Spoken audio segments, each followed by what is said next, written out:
We are the anchors of Queer News Tonight, and this evening we discuss the queer headlines. July 4th symbolizes liberty and equality, resonating with the LGBTQ+ community's ongoing struggle for civil rights and acceptance.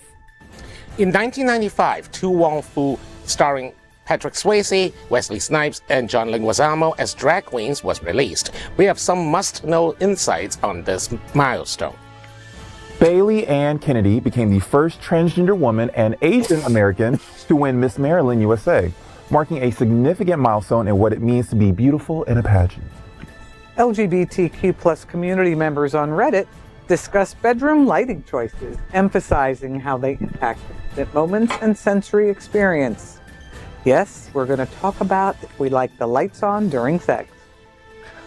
From Tig Notaro's fearless comedy to Wanda Sykes' advocacy, LGBTQ+ comedians combine wit and activism to shape modern comedy, especially with what we are watching in the world. That's true. Good evening, everyone, and welcome to Queer News Tonight. This is the world's first and only LGBTQ+ daily evening television news, broadcasting live and available on demand on your favorite streaming channels. We are proud to announce that YouTube has recognized Queer News Tonight, certified by analytics company vidIQ, that we have had more than 9 million viewers. Thanks to you. 9 million views, thanks to you. It's Thursday, July 4th, 2024. Happy birthday, America. We are live and literally out of the closet and into the headlines. So many of your important stories we're going to tell this evening on Queer News Tonight.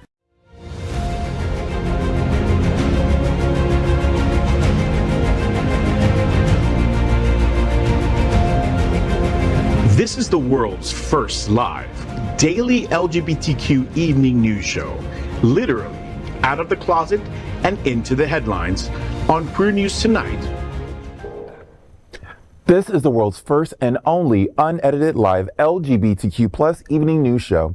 Whatever happens unique in LGBTQ+ news, you will see it and hear it. Hotspots Magazine, Happening Out Television Network, is a non-profit 501c3 media company in the model of PBS and NPR, but designed for the LGBTQ+ community. Our mission is to support the 11 pillars of our LGBTQ+ community. We want to inform and educate the key issues of our queer culture, the Black community, Latino, lesbians and queer women, trans, students, youth, seniors, HIV/AIDS, healthcare, business, social justice, and faith. Help us support our community. We are part of one of the largest LGBTQ+ nonprofit media companies in America, Hotspots Magazine and Happening Out Television Network. In 2024, our magazine is celebrating 40 years of the LGBTQ+ experience, and our television, news, talk, and entertainment shows support our mission to educate the LGBTQ+ and broader community.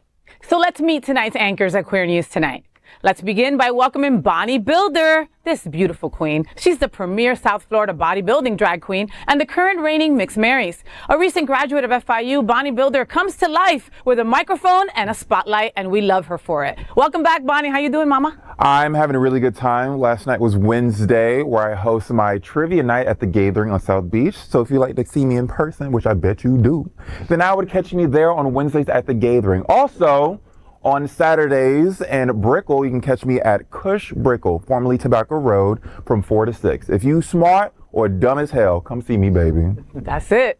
Next up, let's welcome anchor Dr. Bobby Huen. He's a certified civil and family mediator and the founder of BH Conflict Resolution Services. From Hong Kong and having grown up across the world, he can offer a queer global perspective on current events. Welcome back, Bobby. So, Bobby, we were on the show together yesterday, and I had said how wonderful your haircut was, and I liked your polo because it reminded me of a polo that an ex used to wear back in the day. An ex-lesbian, of course, right? But you're wearing the same polo today. So I need to ask you, is this walk of shame? It's 4th of July, so a lot of us were out at the pool and at the beach this morning. Is that what happened? I am not going to comment on my whereabouts. I am just going to say that I'm happy to be back at this table with you all. Okay. And it's funny because none of us noticed it but the lesbian Cindy Brown. She was Literally. like, is Bobby wearing the same shirt as yesterday? And I think it reminded her of her ex's polo shirt too. So maybe that's why. Shirt. Oh, your polo shirt. Welcome back, Bobby. Love to have you. Next up, let's welcome my sister. Her name is Cindy Brown. Cindy was an early organizer of the Miami AIDS Walk and the White Party for Care resource. She is the programs director for the Lambda Living program at the Jewish Community Services, and she does so much for them. She also served as the founding executive director of Miami Beach Pride that we love. Welcome back, Cindy. How you doing? Thank you. Happy to be here. Happy 4th. As always. Yeah, Happy 4th. 4th. I hope they keep the fireworks to a minimum for my poor doggy. Yes. Yes. People do drones, okay? They in other states they use drones and they're just as beautiful. Right. Okay, and for people who have their dogs outside, bring your dogs inside tonight, Absolutely. please. It gets crazy out there. Next up, let's welcome my other brother, Corey Billiams. You know him. Corey is a proud LGBTQ community member from West Palm Beach. He comes all the way from West Palm Beach. That's really up the road, all right? He has served as a pharmacy technician for 10 years and currently works as a peer coordinator at Community Care Resource. Welcome back, Corey. So as a pharmacy technician, you must run into some weird people. Weird is an understatement. But you also must run into some really cool people also at the same time, because we all got to come see you sooner or later. You know what I mean? I get the full spectrum. You get the crazies with the psycho meds. You get the post-ops with the pain meds. You get the dog lovers with the anxiety meds. You get a little bit of everything. Well, we love you for it. Welcome back. Thank you so right. much, Thank you. Corey. And of course, this is tonight's lead anchor, FayWhat. She is a legendary events host, television and radio personality, and the host of the FayWhat show on Monday at Hotspots happening out. Hey, Faye. Yes. Hey, hey, hey. And tonight I'm going to be on the Hotspots Fireworks Cruise, all right? You want to get on? You should get on there because it's going to be a lot of fun and we're going to see the fireworks from out there in Fort Lauderdale and it's just going to be wonderful. And I hope that everyone out there is having a great 4th of July as well. We are the reporters for Queer News Tonight, and this evening we begin with the queer headlines. The LGBTQ plus community in South Florida and across America is diverse. Our community across the world is vast, and here are the bullet points of the queer news for today, Thursday, July 4th, 2024. First this evening, let's queer up the USA view. July 4th, celebrating independence and LGBTQ plus inclusion. As Americans are celebrating Independence Day today, the significance of this historic day extends beyond fireworks and festivities for the LGBTQ plus community. Dating back to 1776, when the Continental Congress declared the 13 American colonies independent from British rule, July 4th symbolizes the birth of a nation founded on principles of liberty, equality, and the pursuit of happiness. For the LGBTQ plus community, these principles hold profound meaning in the ongoing struggle for civil rights and acceptance. Throughout history, milestones such as the Stonewall riots in 1969, which sparked the modern LGBTQ plus rights movement, have aligned with the spirit of independence and self-determination celebrated on July 4th. These events created a wave of activism that continues to shape policies and perceptions regarding LGBTQ plus rights globally. Independence Day serves as a reminder of the progress made from marriage equality to broader societal acceptance, while also acknowledging the work that remains to ensure full equality for all LGBTQ plus individuals. As the nation reflects on its history and values on July 4th, the LGBTQ plus community celebrates not only its rights, but also its contributions to the diverse fabric of American society. Like LGBTQ plus, Queer News Tonight makes note that today, July 4th holiday, also recognizes the struggle for freedom and independence for the communities of color, women, and other marginalized individuals. From activism to cultural influence, July 4th stands as a moment to recognize and affirm the ongoing journey towards inclusivity and justice for all. Hear, hear. Hear, hear. You know, and it's July 4th. I mean, you know, it's a day that we decided to not be governed by a queen or king, right? Yet some people will still choose to vote for a dictator. You know, tell me about the upside down world that we're in. It's 4th of July, and it is a day to be present and understand all of these things. But for someone like me that still has PTSD from Trump 4 years, right? And the possibility of Trump 4 more years, right? I'm not feeling that patriotic today, and it's very hard. I feel that I'm a patriot and we all are at the table just by being LGBTQ plus, just by being out of the closet, just by being our true authentic selves. We are patriots, but that damn flag, I have PTSD with that damn flag. You know, I still expect a Trump flag to be attached to it on a pickup truck. And that sucks because this is my country too. I was freaking born here. I'm an American. That flag belongs to me as well. But it's hard to take it as such and believe in independence as what we're supposed to be celebrating and thinking about today. This is very, very consistent with the right-wing handbook, which is to find something and corrupt that's innocuous something into a symbol of jingoism and nationalism. I mean, they used the Confederate flag before, and now the American flag, and now an upside-down American flag, and they used the old the old "Don't Step on Snake" flag. I mean, all those things were originally not associated with white nationalism, but now are. Yeah. And I mean, the swastika was originally a symbol of peace by the Buddhists. We are now Oh, wow. You learned something Nice new fun here. fact. yeah, flip it around, and that's the swastika now we know and love, or rather know and hate, Wow. and not being shown in polite company anymore. Yeah. I think that it's a real shame that the conservatism that swept the nation, that claims ownership of patriotism and feeling, being proud to be an American. And I can separate the country from the leader. And, I can love America and hate who's running it. And understand that our patriotism is just as honest and important as anyone else's. And, I feel like the conservative wave is trying to tell us that we don't have a right to be patriotic. We don't have a right to be proud to be Americans. And I think that's a shame. Yeah. And as an American, to a certain demographic of people, do not tell me to leave if I don't like how the country is going. Exactly. If there's a crack in the wall of my house, I'm not going to switch houses. I'm going to fix that crack. Exactly. And there has been, we've had a few cracks running this country, so we're going to fix those cracks. We're not going to leave the country, and you can't make me. But where are we going? We're Americans. Right. I mean, This is where home. are Well, you you know sending where me we're to? going? Like, Cabo. sending me to Spain because those are my roots? Like, We're where are going you to the sending voting me? booth. We're going to the voting We're booth. going to the voting booth. Right. Yes. Bobby, what's your take on this, Bobby? Well, I think, as one of the more recent arrivals to this country, Welcome. but Welcome. America's an idea, obviously, I love. But the problem right now is that there's way too many extremist views in this extremely divided demographic. I mean, our voter demographic has splintered into a million pieces. Yeah.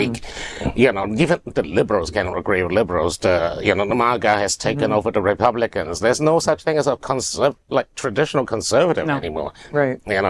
And now it's just sad, and I'm really dreading Project 2025. I mean, Oh, yeah. That's a whole if nothing other can of else, worms. I might have to. If I have to leave, I'm gonna have to find a place. I have to learn, That's what you're thinking about, right? Right. I'll learn Like, Spanish and move to Europe. Spanish. maybe they need moderators over there. Maybe. Well, Well, could I just- mediate something over I there. just want to say shout out to production for bringing us back to history class. They got the dates, the times, the facts. Yes. To let us know where America started and what it was really founded on. Yeah. The Queer foolishness news that's tonight. happening now is like, Foolish. why? Crazy. But thank you. That's right. Yes. All right. So do something good today for 4th of July. Right? Yes. Bobby? Next, let's queer up drag culture. Iconic drag comedy, To Wong Fu, and some lesser-known facts about this LGBTQ plus masterpiece. We are approaching the 30th anniversary of A Little Latin Boy in a Dress. Love that. In 1995, American cinema was introduced to a trio of drag queens unlike any seen before on the big screen. Vida Boheme, Noxima Jackson, and Shishi Rodriguez in To Wong Fu. The roles were played by Patrick Swayze, Wesley Snipes, and John Leguizamo, respectively. Directed by Beeben Kidron and penned by Douglas Carter Bean, this road trip comedy quickly became a landmark in LGBTQ plus representation. The film follows these New York drag queens as they embark on a cross-country journey to participate in a Hollywood pageant. However, their plans took an unexpected turn when their Cadillac breaks down in a conservative small town. Undeterred, they decide to stay, using their charm and wit to win over the locals while keeping their true identity under wraps. Along the way, they bring a touch of glamour and acceptance to the community through their dazzling drag makeovers. Here are some interesting but lesser-known facts about this LGBTQ+ masterpiece. It opened at #1 at the box office, defying initial doubts about its commercial appeal. Thanks to Robin Williams' persuasion, Williams, a fan of the script, even made a cameo in the film. The casting process was no less legendary than the characters themselves, with Tom Cruise among the A-listers considered for the role of Vita Boam. Patrick Swayze used inspiration from his mother, Patsy Swayze, as well as Audrey Hepburn and Lauren Bacall for his role. To Wong Fu received a GLAAD nomination for its positive portrayal of LGBTQ+ characters. It also featured appearances by real-life drag queens and even included a cameo by Julie Newmar, the original Catwoman. Who can forget RuPaul's role of Miss Rachel Tensions? The movie was initially envisioned as a play. Queen News Tonight notes that 30 years of progress may not be progress. When the movie was released in 1995, there was virtually no politically negative reaction to the movie. It's hard to imagine To Wong Fu would be a major movie in 2024 without gigantic GOP evangelical and Ron DeSantis protests and expressions of hate. Now, of course, in the age of gays against groomers and moms for censorship and idiots for presidents, we are in an age where everything is picked apart and criticized. And the funny thing is, our generation at least grew up with many prominent people dressed in drag. Nathan Lane in the Birdcage, the Three Gentlemen, and the To Wong Fu. Although I'll say that probably if we remake To Wong Fu today, it'll probably star real drag queens. Yeah, like me. Yeah. I have to give a huge thank you to Noxema Jackson. It's because of characters like that, I could put my butch body and some femme gorgeous drag and turn the motherfucking party. So thank you. And also, Noxema Jackson being on screen helps people recognize who I am as a figure. They're like, okay, big dude, but like pretty face, glam, all that good stuff. Yeah. I have a reference point. I can identify you with somebody else, so this helps make this more normal to me, which means I can book you for parties. I love that. So thank you so much, Noxema Jackson. Thanks to the whole class. I'm a huge Patrick Swayze fan. That man is fine. Was fine. Yeah. But thank you so much to Noxema Jackson. I appreciate you as a character. I love that point. And this movie wouldn't work today. It just wouldn't work, right? Okay, so a couple points from my crazy mind. Thank God you didn't put Tom Cruise and his Scientology hat in that movie. Thank God. Okay? All right, I let that go. Second thing, think about these three men, all right? Patrick Swayze was in Roadhouse, right? Was a very butch, masculine kind of movie, right? Loved it. Wesley Snipes was Blade, okay? He was in Blade. You don't get more butch than that. John Leguizamo was in Carlito's Way. We're gonna kill you at a look, right? These were three men, masculine men that were doing masculine films all around, and they stopped to do this film that broke all kinds of records and at the same time represented us, right? But the world wasn't so divided, so nobody was hating us to this degree. So people were just enjoying it as entertainment, which is what it was made for. Entertainment. I love the film, and I'm glad it came out when it did, so we could enjoy it without all the rhetoric. And I think we should all go watch it again. I watch it regularly. And 90s was a time when, LGBT cinema was, still developing, and we are still getting out of what I would call the HIV/AIDS phase of queer cinema. Thank you. During the 80s and 90s, when everything is about, who got AIDS and who is dying, Philadelphia. Yeah. But then the 90s is also the time when we had Priscilla, the Queen of the Desert. We have Tu Wong Fu. We have Mrs. Doubtfire. We have Birdcage. We have, drag showing your age, Bobby. Showing your age. Every single bit of it. I like the fact that it's a great reference point for the costumes, the glamour, the extraness. Like, you can always turn to Tu Wong Fu for a good reference. That's a good point. Yeah, That's so exactly. I love the campness, Right? the comedy, the comedic relief. It's just, it's all around. The only drag queen at the table is the best drag queen in all South Florida. That's right. Bonnie Builder, right? So I gotta ask you, Bonnie, again, does this movie still stand the test of time? Like, do you think that they are painted well? Did you like the outfits? Would you have, were you like, oh, you guys needed some better help? I didn't realize they were wearing makeup. When Patrick Swayze was on that screen, I saw Patrick Swayze. But the wigs, lovely. The outfits, most of them, lovely. The shoes, they had to walk in gravel, so I will allow it. The storyline, the jokes. I don't see you as a man or woman. I think of you as an angel. Well, I think that's healthy. I think that whole movie is absolutely incredible. But if they were to redo it again, they could use me as a reference point for a beat face. I would suggest, have the Fast and Furious guys do it. Free bolt muscle man. Vin Diesel, the The next Rock, Wong and Jason too. Statham. Dwayne Johnson as Noxzema. And John Cena. And John Cena. Oh my God. No. Michael B. Jordan. No. This he's sounds hella like hot. something that I'll should be teach on them how to Twitter. tug, no problem. It's all good. Okay. Say, Well- Bonnie, what's next, mommy? Next, let's queer up trans rights. Bailey Ann Kennedy makes history as first transgender Miss Maryland USA. Bailey Ann Kennedy has made history as the first transgender woman and Asian American to be crowned Miss Maryland USA. The momentous occasion marked a significant milestone not only in Kennedy's life, but also in the realm of beauty pageants. During the recent Baltimore Pride Parade, Kennedy, adorned in a crystal-embellished tiara and a satin Miss Maryland USA sash over her pink Barbie doll dress, captivated onlookers as she walked alongside her husband. The rainbow-painted sidewalks of downtown Baltimore served as a vibrant backdrop for this historic moment, with residents stopping to congratulate and take pictures with Kennedy. Kennedy's journey to the crown began last year when she decided to enter her first pageant after the Miss USA organization lifted age and marital status restrictions. Her victory not only shattered barriers as the first transgender woman and Asian American to win Miss Maryland USA, but also as the first military officer's wife and the oldest contestant to claim the title. Crazy. Addressing the challenges and anti-LGBTQ+ rhetoric she faced, Kennedy remained resolute and focused on using her platform to inspire others facing adversity. Kennedy remarked, quote, "I received twice as much positive feedback as negativity." She made history in so many ways. And as one pageant winner to another, I will say congratulations, Ms. Bailey Ann Kennedy. You absolutely rocked it. You looked fabulous. And the fact that you could walk alongside with your husband, your beautiful marriage, I can relate to that. So congratulations. Do we have a picture of her? Can you put the picture back? She looks good. Of her husband. You I'm talking about that's- her. wet bandit. There's a couple of Steve, pictures. can you put her picture back on This the is screen? about please? Bailey. Right. Let her live in her Let's give it to moment. Bailey.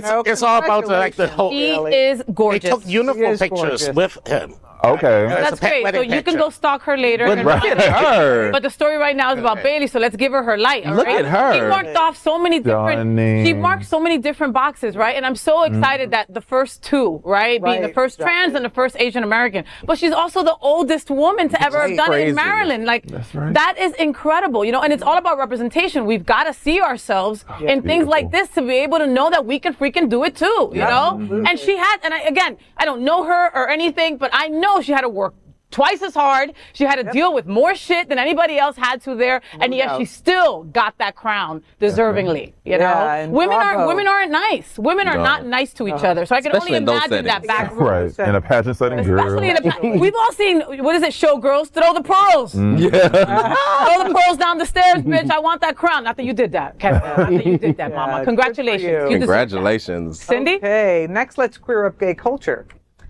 Reddit LGBTQ+ users debate bedroom lighting. Dark, soft, or floodlights? Recently, bedroom lighting preferences sparked discussion among the LGBTQ community on Reddit. In one thread on Are Gay, users shared diverse opinions ranging from total darkness to full brightness, reflecting varied preferences for setting the mood during intimate moments. For some, the allure of darkness enhances sensory experiences. One user commented, quote, "Off, but I should be able to see.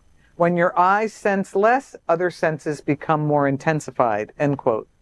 Another revealed a unique twist, quote, "I'm very much like a lights-on guy, but I like being blindfolded for the exact reason you say, so maybe I'm all or nothing guy," quote.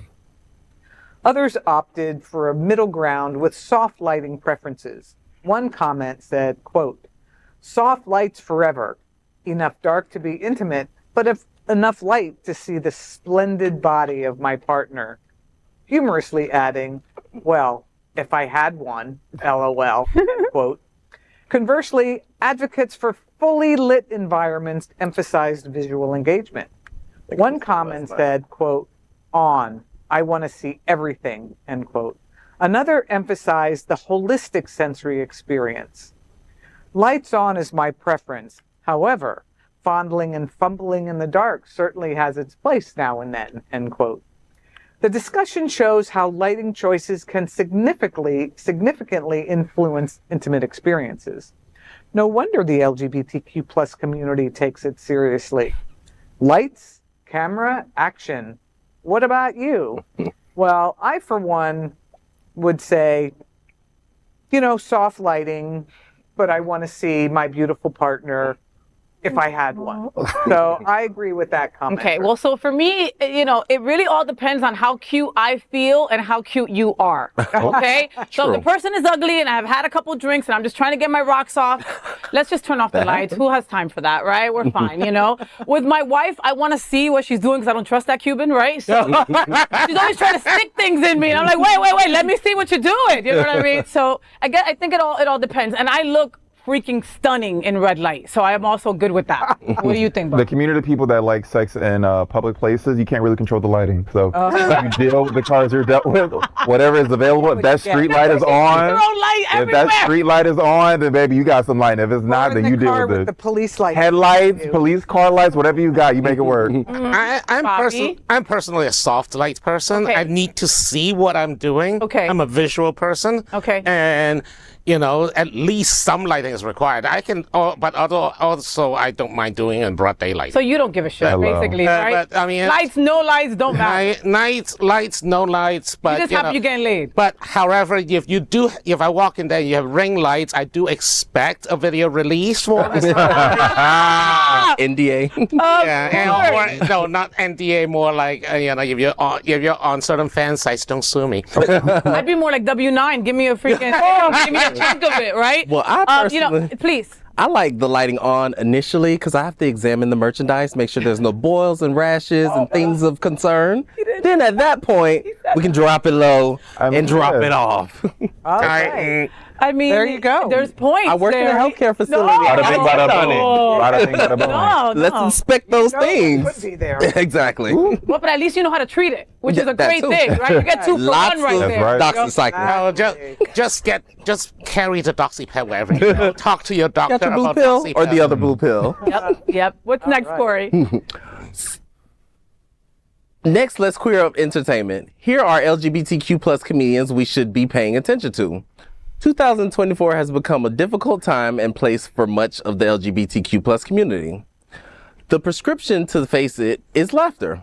From tackling taboo topics to spreading laughter worldwide, LGBTQ plus comedians have carved out a vibrant space in comedy, blending humor and advocacy and personal narratives. Queer News Tonight wants to highlight some of the prescriptions to make your life funnier. First on our list is Tig Notaro. She has been a standout since her breakthrough Grammy-nominated album, Live, in 2012, where she fearlessly intertwined personal challenges like cancer with sharp wit. Billy Eichner has a huge audience base who love to watch him divide opinions with his intense style, whether berating strangers on Billy on the Street or charming audiences in mainstream hits like Bros. Third on our list is Patty Harrison. She delights with surreal humor across social media and stand-up, leaving audiences in stitches with her unique comedic voice. Fortune Feimster is no less known for her laid-back charm. She has been entertaining viewers since her days on Last Comic Standing. Wanda Sykes, a trailblazer since 1987, uses her platform to advocate for LGBTQ plus rights, becoming the first Black woman and openly gay entertainer to headline the White House Correspondents' Association dinner. How can we forget Hannah Gadsby? Gadsby, who propelled to global fame with Nanette, is known for challenging and delighting audiences with her poignant storytelling and return to comedy after initially vowing to quit. Through their wit and courage, these comedians not only entertain, but also provoke thought and advocate for LGBTQ plus visibility and rights in comedy and beyond. These voices and hundreds of LGBTQ plus comedians like them prove it gets better.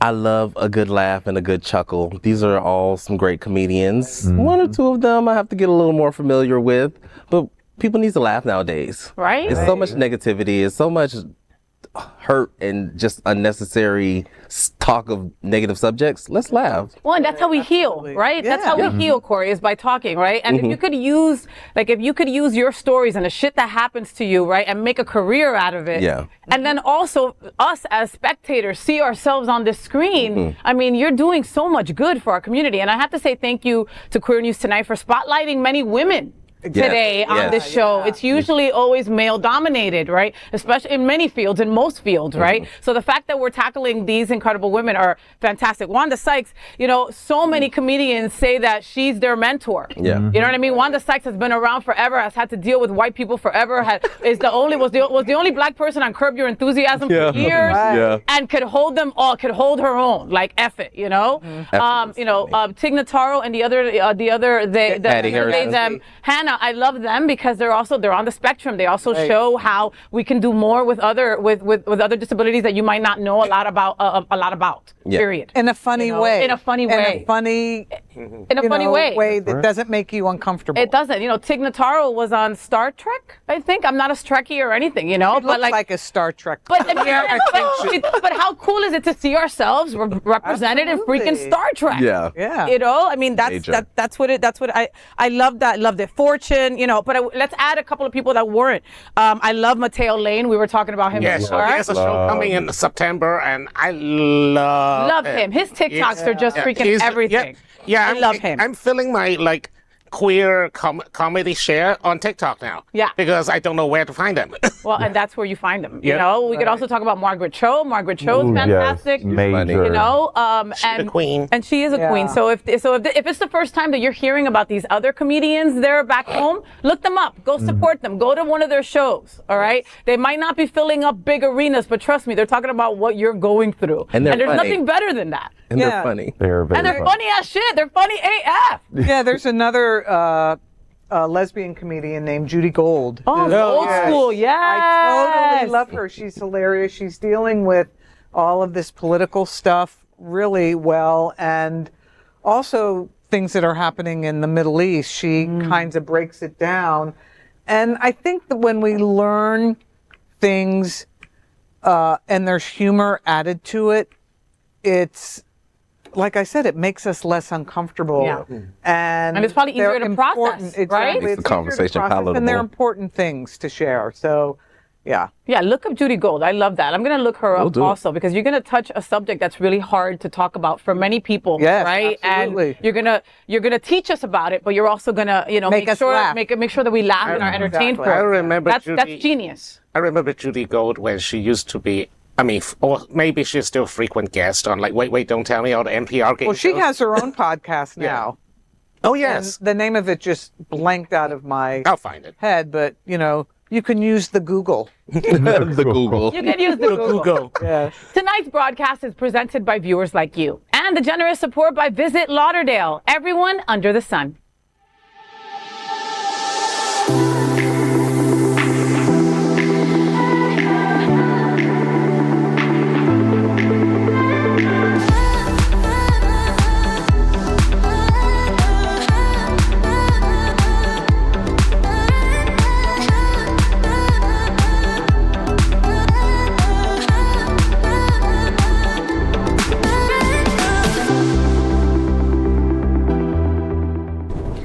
Next, we are proud of our special partnership with Sunshine Cathedral, the world's largest queer church here in Fort Lauderdale. Supporting that partnership, we are broadcasting from our permanent set here at Sunshine Cathedral at the Happening Out Television Studios. We broadcast Sunshine Cathedral Sunday International Service at 10:30 a.m.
That is today's news for the LGBTQ plus community on the world's first and only daily LGBTQ plus evening news show. If our community is important to you, share this news with your friends and family. Join the conversation on your favorite streaming platform. Queer News Tonight is the only live LGBTQ plus digital television show in the world that is out of the closet and into the headlines. We need your support. If our community is to grow, we must tell our stories and bring them to the attention of the broader world. This is the only place in the world that tells these types of LGBTQ plus stories in motion and sound. That is the passion of Hotspots Magazine, Happening Out Television Network, and Queer News Tonight.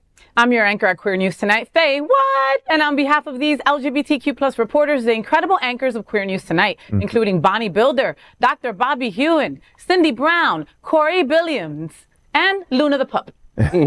We love her. We will see you daily at 8 p.m. Happy 4th of July. And to our LGBTQ plus world, we wish you good night.